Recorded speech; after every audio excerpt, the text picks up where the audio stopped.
इंसान की अक्ल इस बात का इहाता नहीं कर सकती कि सब्र की इंतहा क्या होती है। हज़रत नूह अलैहिस्सलाम ने अपनी कौम के दरमियान 950 साल गुजारे। ये कोई छोटा अरसा नहीं था। नस्लें आती रहीं और गुजरती रहीं, मगर नूह की पुकार नहीं रुकी। ऐ मेरे रब, मैंने अपनी कौम को रात और दिन पुकारा, मगर मेरी पुकार ने उनकी नफरत और दूरी को ही बढ़ाया। मेरी कौम, अल्लाह की इबादत करो, उसके सिवा तुम्हारा कोई इलाह नहीं। जब भी वो उन्हें आखिरत की तरफ बुलाते, वो अपने कानों में उंगलियां ठूंस लेते और अपने कपड़े अपने चेहरों पर डाल लेते, ताकि ना वो नूह की आवाज सुन सकें और ना उनका चेहरा देख सकें। या अल्लाह, इन्हें हिदायत दे। जिद और तकब्बुर उनकी रगों में खून की तरह दौड़ रहा था। सदियां गुजरती गईं, मगर वो थके नहीं।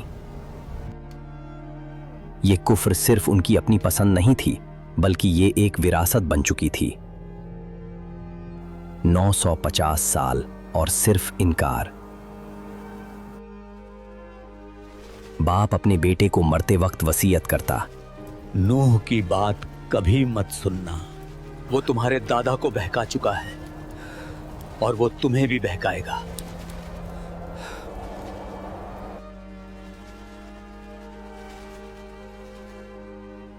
सदियां गुजरती गईं, पोते बड़े हुए, मगर नफरत वैसी ही रही।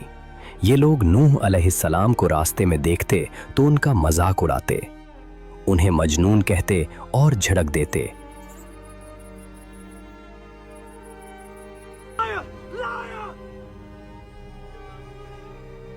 मैं तुम्हारे लिए भलाई चाहता हूं। सोचिए, 950 साल की मेहनत के बाद कितने लोग ईमान लाए।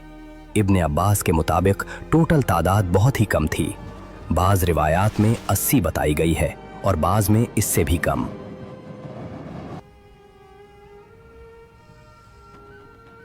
जब जुल्म हद से बढ़ गया और उम्मीद की कोई किरण बाकी न रही, तब अल्लाह का फैसला आ गया। अल्लाह ने नूह पर वही भेजी, लन युमिन मिन कौमिका इल्ला मन कद आमन। तुम्हारी कौम में से जो ईमान ला चुके, बस वो ला चुके।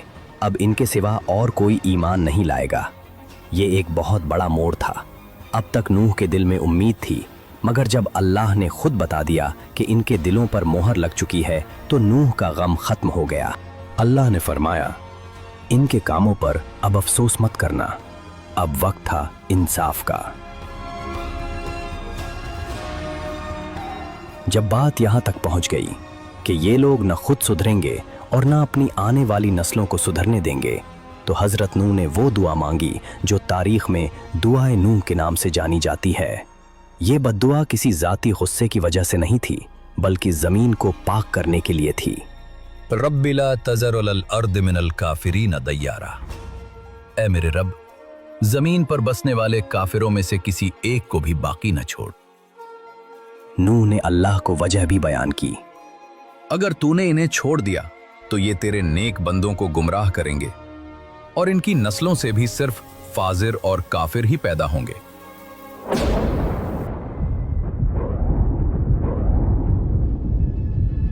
ये दुआ अर्शे इलाही पर कबूल हुई और जमीन व आसमान को एक भयानक अंजाम के लिए तैयार होने का हुक्म मिल गया।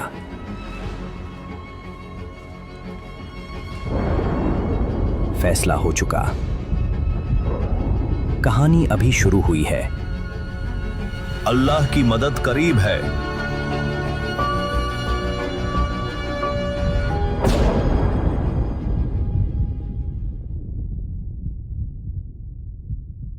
अल्लाह का अजाब आने वाला था, मगर उससे पहले तैयारी जरूरी थी। मुफस्सिरीन लिखते हैं कि कश्ती बनाने के लिए लकड़ी मौजूद नहीं थी, इसलिए अल्लाह ने नूह अलैहिस्सलाम को हुक्म दिया कि वो पहले दरख्त उगाएं। सोचिए, वो कौम जो पहले ही मजाक उड़ा रही थी, अब क्या कह रही होगी। अब ये रेगिस्तान में जंगल उगा रहा है। नूह सालों तक ये लकड़ी मजबूत है, ध्यान से एक के ऊपर एक। तैयारी मुकम्मल हो रही थी। या अल्लाह, हमें रास्ता दिखा। इंसान ने इससे पहले कभी कोई कश्ती नहीं बनाई थी। ये टेक्नोलॉजी जमीन पर नई थी। अल्लाह ताला ने नूह को सीधा हुक्म दिया, वस्नाइल फुल्का बिअयुनिना व वहयिना, और हमारी आंखों के सामने और हमारी वही के मुताबिक कश्ती बनाओ। इस तरह जिब्रील ने बताया है। ये कश्ती नूह की अपनी डिजाइन नहीं थी, ये अल्लाह की इंजीनियरिंग थी। तफसीर में आता है कि जिब्रील ने उन्हें सिखाया कि कैसे तख्तों को जोड़ा जाए और कैसे उसका ढांचा खड़ा किया जाए, मजबूत बांधो इसे, ताकि वो आने वाले तूफान की दहशतनाक लहरों का मुकाबला कर सके। अल्लाह हमारे सब्र का अजर देगा। हर कील अल्लाह के हुक्म से लगी है। काम जारी रहा दिन और रात। बस थोड़ा वक्त और। इतनी बुलंदी, जोर लगाओ, जोर लगाओ। जब भी कौम के सरदार वहां से गुजरते, वो नूह अलैहिस्सलाम का तमस्खुर उड़ाते। उनके लिए ये नजारा किसी पागलपन से कम नहीं था। ए नूह, कल तक नबी थे, आज बढ़ई बन गए। पानी कहाँ है नूह? क्या ये रेत पे चलेगी?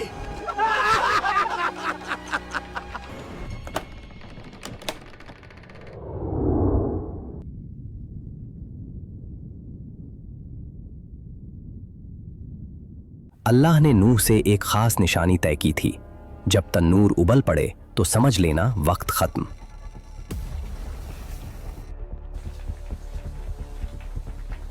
ये वही निशानी है। अल्लाह का वादा हक है। अचानक आग की जगह पानी ने ले ली। अल्लाह का अजाब अब किसी कानून का मोहताज नहीं था। यह कुदरत का इशारा था कि निजाम बदलने वाला है। हुक्म आ गया है, कश्ती की तरफ दौड़ो। जल्दी करो, अब वक्त नहीं है।